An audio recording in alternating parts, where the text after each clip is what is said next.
changes would leave the budget $14 million short. That will have to be made up with a penny from the gasoline tax, which will bring in about $16 million, and on 3/4 of a year will bring in just about 12. So that'll just about wash things out.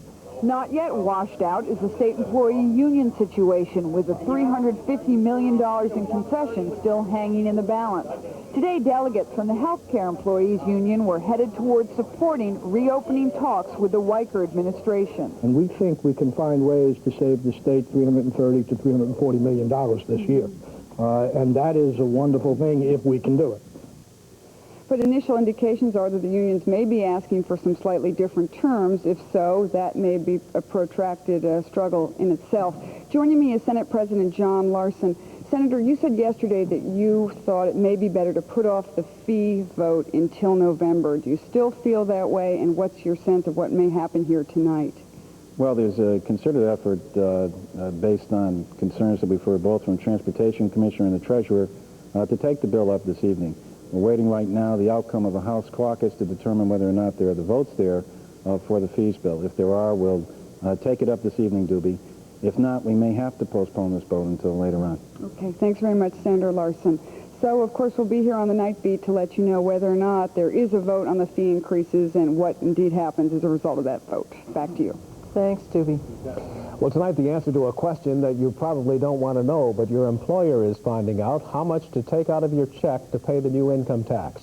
Connecticut's tax department sending out the first withholding tables today. The tax rates show, for example, that with a $500 biweekly paycheck, a single person would have $4.62 withheld, while a person filing as head of household or married and filing jointly would be tax exempt.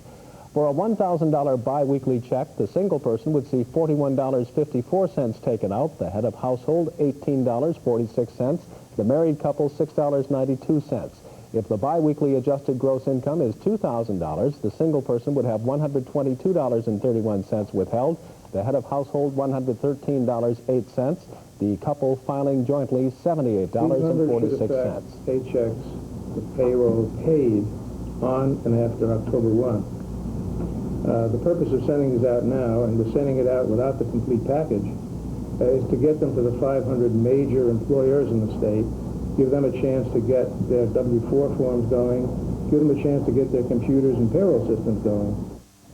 By the way, Connecticut's tax department is now estimating that it's going to have to spend some $15 million and hire more than 200 new employees just to collect the income tax.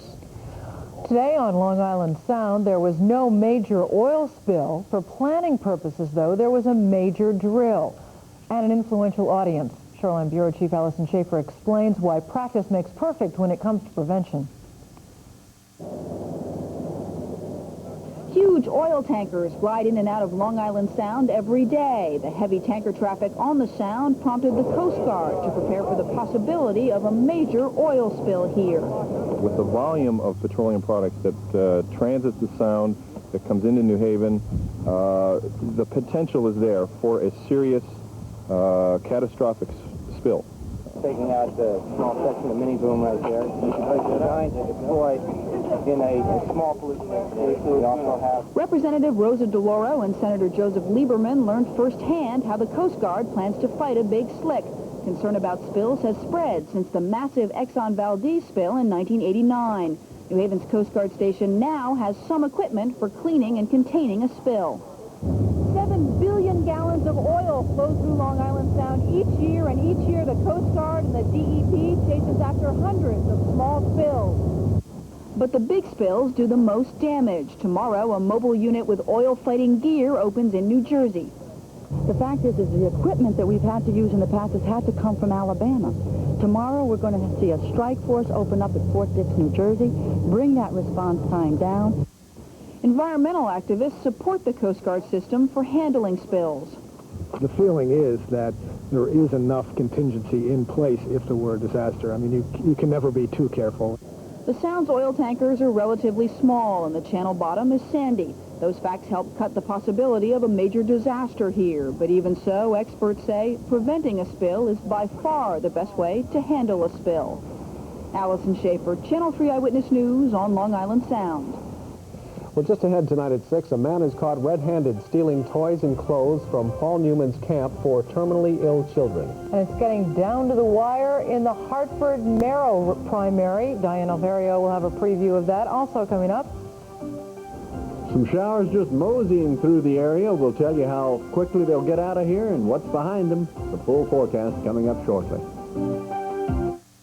Hey, superstars, McDonald's and WFSB Channel 3 are sending you to the 1991 World Series. That's right, you and a friend could be winners in October's Classic Dream, a trip to the first 2 games of the 1991 World Series. It's easy to enter. Pick up your official registration form at any participating McDonald's and mail it to this address. We need all entries by 5 p.m. on October 4th. This is your chance to make October's Classic Dream come true with McDonald's and WFSB Channel 3. updating events concerning the Soviet Union tonight. Secretary of State James Baker has unveiled 5 principles that will guide future relations between the United States and the Soviet Union. The first encourages the Soviets to see to their own future along democratic lines. The second, to respect existing borders, external and internal. The third, to know what the U.S. respects, or to know rather that the U.S. respects peaceful and orderly change through democratic process, and to safeguard human rights and equal treatment of minorities, and also to respect international law and obligation. And I'm not picking either between individuals in terms of who we might or might not prefer to deal with. We're going to deal with reformers in the Soviet Union wherever we find them. Also today, President Mikhail Gorbachev spoke of his desires before the People's Congress, appearing several times to be losing his composure. He told the 1900 lawmakers how he wants to revamp the government through transfer of power to the Republic. A vote on that is expected tomorrow. As for the Baltics' independence, he has decided not to put that to a vote, instead to grant it through a presidential decree. The Connecticut-Lithuania community, by the way, is celebrating independence for the Baltic states. Right now, more than 100 people with ties to Lithuania are holding a party at the Russian Lady in Hartford. Organizers say the final word came today when Mikhail Gorbachev, as I just told you, said he would recognize Lithuania's independence. On Monday, President Bush did the same. Since the republic first declared independence 2 years ago, local Lithuanians have held many demonstrations and protests in order for more countries to recognize them. They hope today's celebration will become an annual event, just like our 4th of July. Tonight, a $10,000 bond is imposed on the man caught by state police while he was attempting to steal children's toys and clothing from the Paul Newman summer camp. The hole-in-the-wall gang camp was set up for terminally ill children in Ashford. State police were investigating another robbery at a bar nearby when they spotted 26-year-old John Diane attempting to get away with the stuff. Diane is a convicted burglar who's presently on parole, and according to police, he may also be involved in that other robbery at the bar nearby the summer camp. Voters across the state go to the polls next Wednesday to choose between 2 slates for their party's endorsement. Channel 3 will be looking at some of the big races throughout the next several days. Tonight we look at the Hartford mayor's job and that of city council members. As Channel 3's Diane Alverio tells us, the challenge slate is being led by the city's current mayor, Carrie Saxon Perry. How are you? Are you a registered voter? Hartford's mayor, Carrie Perry, is the first to admit this is the biggest gamble of her political life. A veteran insider of Democratic circles, she rejected the party's endorsement this past summer, choosing instead to run as a challenger for the Democratic mayoral spot on the ticket. We need 7 people who are going to work as a team who have the same priorities in terms of agenda. Our first agenda item is open process. Perry had been at odds with the city council, complaining she was not included in major decisions. Hartford Democrats moved quickly after Perry rejected them, endorsing a former Perry confidant, Robert Jackson, to lead the Democratic council incumbent to victory. What you do have right now is a very experienced slate. And also you have, on the other hand, a very new group of people who actually cannot formulate what they really want to do. All they can do at this point is become very good critics. The issues in the campaign are the usual: education, housing, and jobs. But that's where the similarity ends. Jackson and the endorsed slate are backed by a party machine with financing. In the September 11th Democratic primary, vote Bob Jackson mayor. Perry and her people don't have as much cash. They are relying primarily on pounding the pavement to get the word out. Both slates offer ethnically diverse candidates to appeal to the city's many factions. But a critical factor in this election, says a Perry supporter, is the city's growing Hispanic vote. The Hispanic vote is one of those blocks of votes that is not susceptible to the mass media. It's not susceptible to the party machine. Even though next week's election is a Democratic primary, both sides realize whoever wins it will run City Hall for the next 2 years. With Democrats outnumbering Republicans 8-1 in this city, political observers say the general election in the fall is usually just a formality. In Hartford, I'm Diane Alverio, Channel 3 Eyewitness News. And as you might expect, a voter registration drive is getting underway, this time with a difference. Connecticut residents can register by mail. Easy-to-fill-out forms are now being distributed at state offices, major businesses, and community organizations. Well, coming up next, a controversy over a heat record is settled in Danbury, and Hilton says the moisture on the way won't last very long. We'll have late word when we come back. Connecticut's best rock and roll salutes television's best rock and roll. We'll be watching the new WKRP starting September 14th on Channel 3 WFSB. How do you do that? Well, I heard there was a little rain in part of the state. I don't know if that's gone or not because I haven't looked through a window for a while. We've also heard there may not be that much more coming. Hilton, what is the word tonight? The weather word tonight is tad. Just a tad more coming, and I've looked out the window and there's not much happening right now locally. We do have word on the season's latest tropical depression. At 6 tonight, the National Hurricane Center said that this little mass of cloudiness you see right here, 650 miles southeast of Bermuda, is strong enough to be called a tropical depression. The good news is it is stationary and will not affect any land area for at least the next 2 to 3 days. So nothing's going to come along to push this depression in any direction at all. It's going to stay still. Right now at Channel 3, our temperature is staying still at 78 degrees. The dew point is 65. The winds are southeast at 5 miles an hour. The barometric pressure is steady at 29.98 inches of mercury.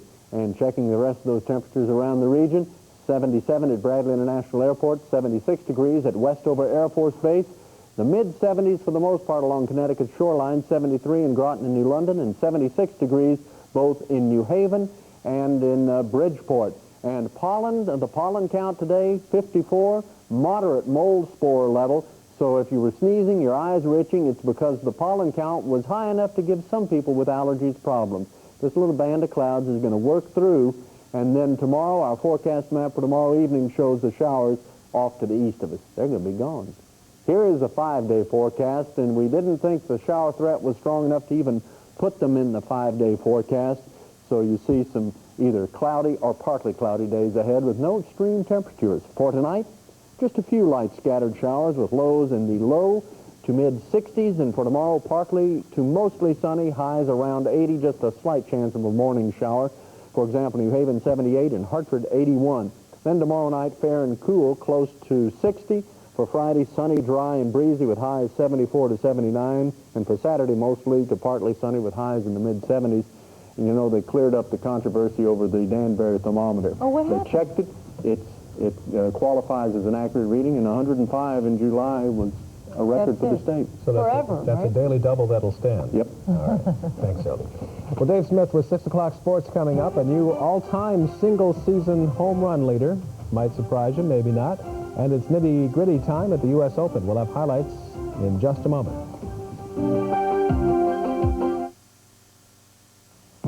To Your Health, brought to you by Constitution Healthcare. Hello, I'm Deborah Kent.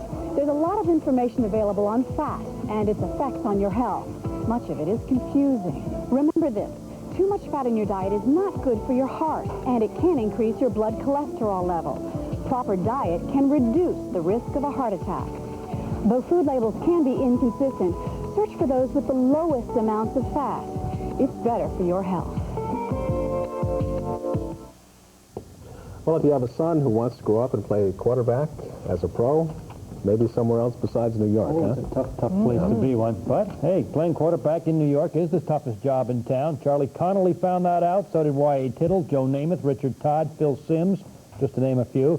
Jeff Hostetler will find it out the moment he loses a game, but he continues to win. and he feels that his play of last season has made it a lot easier this season.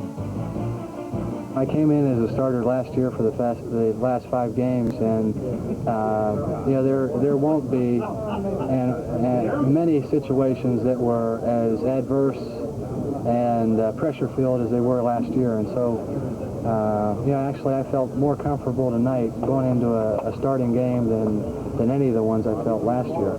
And how did he do last year? Well, he led the Giants to a Super Bowl title. There's nothing better to be put on a resume than that. And on Monday night, he led the Giants to another tough win over San Francisco. So what did that one mean to him? You know, I've had a long camp, and I worked hard for it, starting job, and then, you know, you win a starting job, and then, you know, all the doubters come out again, and so, you know, you wonder what you have to do, but in this game, you've got to continue to play well, continue to do what people expect, and execute, and, you know, under the conditions, I felt real good about it. Oh, those doubters. New York's full of them. But Haas tries not to concern himself with them. I enjoy playing the game, and I enjoy the victory, but, you know, there's so many ups and downs in the game that I just try to maintain a level, an even keel, and it was a great win. I'm enjoying it, but there's next week coming up, too, so, and I know how quickly things can change, and I just want to make sure that I prepare myself properly and don't get caught up in everything. Did you quiet the doubters? There'll always be doubters. As long as there's a New York. Finally, we've had some tennis in the women's division worth watching. The problem is they have to fill 128 entries when, in fact, there are only about 9 or 10 who can play the game on a world-class level in the women's division. Thus, lopsided matches are the norm, at least until the end. Well, today, Martina and Arantxa Sanchez-Vicario put on a wonderful show, meeting to advance to the semifinals and play Steffi Graf, who won a lopsided match. Arantxa won the first set, but Martina came back and won the next 2, so she moves on to meet Steffi Graf in the semis. 2 hours and 12 minutes they played. It was super, super tennis. And Roger Maris is the all-time single-season home run hitter. Big deal, you say? He always has been? Well, that's wrong. Not until today, when Baseball's Statistical Committee voted unanimously to drop that ridiculous asterisk from the record books. Babe Ruth had set his record of 60 home runs in a 154-game season. Commissioner Ford Frick said if Maris needed more than 154, there'd be an asterisk next to his name. That's what happened today. They removed it, and the committee also said if you have a no-hitter and you go more than 9 innings and then give up a hit, it's not a no-hitter. Wow. So Harvey Haddix, who had that 12 innings of no-hit ball, he loses his no-hitter. Well, that's wrong. This committee's been busy. They've been busy, and they've been right on one hand and wrong on another. Thanks, Dave. Eyewitness News continues on the Night Beat. Let's check in with Denise. Janet, coming up at 11, we'll have more on the death of Connecticut actor and author Thomas Tryon. And in our Smart Living Report, Channel 3's Deborah Kent explains that there are a lot of mortgage options to choose from today. Night Beat Sports, the forecast at 11. See you then. Thanks for joining us tonight on Eyewitness News at 6 o'clock. Stay tuned for the CBS Evening News coming up next. Good night.